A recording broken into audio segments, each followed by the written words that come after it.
What about the sanitary conditions? What sanitary conditions?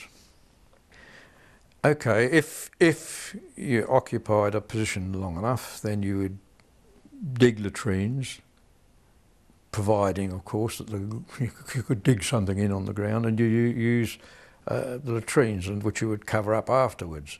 But if the ground was frozen, then there was no way in the world you could use the ordinary trench latrine as they always do.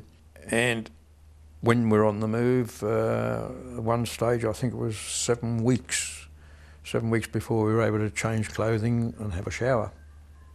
So you had carried seven weeks dirt, 7 weeks of dirty underwear, and on that first, actually quite funny, I suppose, in retrospect, and the first move up when the bitter wind and the cold and the rain, some of us went into a North Korean hut. Now, when they build these huts, they're mud huts, mud and thatch huts. They build a system under the floor of small tunnels, and outside they have a little fireplace, and the heat runs through the tunnels and heats the house. Well, we didn't know much about that, so we got in, heaped up the fire like a good old barbecue, let it go, and went to sleep, and halfway through the night we smoked the smell of burning, and our blankets were smouldering. The floor was always red hot. So, and the other bad thing about that, of course, we contacted body lice from that, because the Koreans, they're not overly hygienic.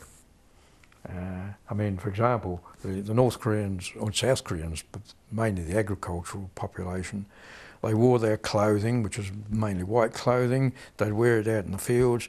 They come back, have a meal, no facility to bathe or wash, turn their clothing inside out, and that's their night attire then.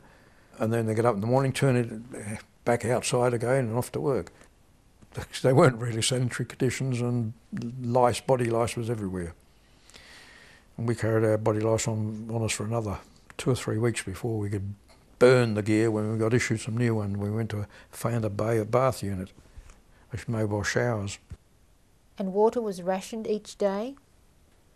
Yes. In those days we only had one water bottle, which was I held, I suppose, about half to 3/4 of a litre of water, and that had to do for everything.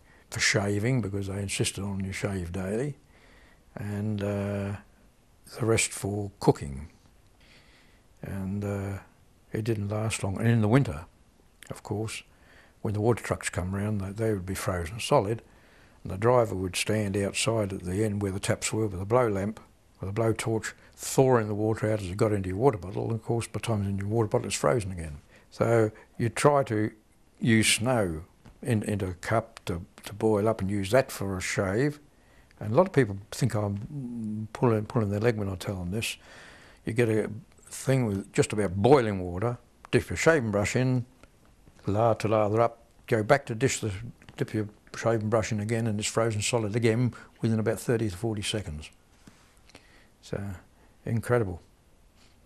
That's what makes me annoyed when my wife likes watching MASH. And I think what a total distortion of the Korean War. Anyway, that's my view.